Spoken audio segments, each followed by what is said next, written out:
One thing I'd like to talk about when it comes to working with text is that a lot of times when we're working with headlines, our default reaction is if we think that it's going to be in all caps, is to type everything in all caps.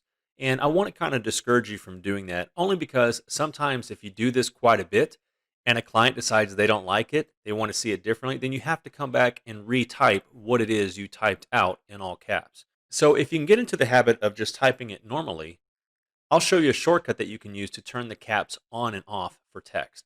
So if you just type it out normally, for example, the Fellowship of the Ring, and we want to make this all caps, select your text box or whichever text that you want to capitalize.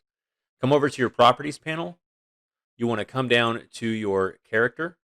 And if you don't see it, right down here below your kerning and tracking, you'll see these three additional dots. This is your More Option menu.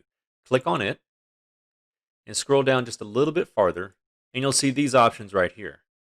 If you select this first one, this will convert your text to all caps.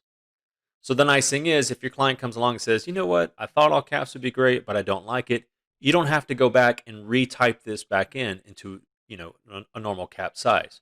Just simply deselect it.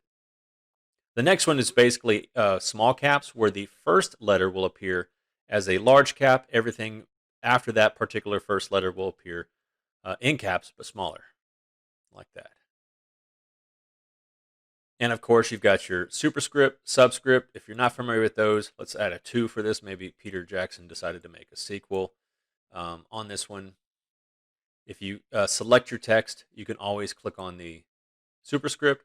That makes it smaller, pushes it up above the letter. A subscript, which brings it down below. Okay, let me delete that. You can also, with your text selected, again, you can highlight specific text if you don't want it to apply to everything.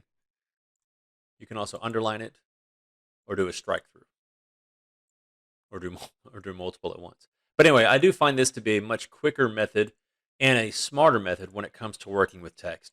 Just type normally, and again, you can always control the caps of that by just adjusting it inside the character panel. That's what it's there for. So take advantage of it.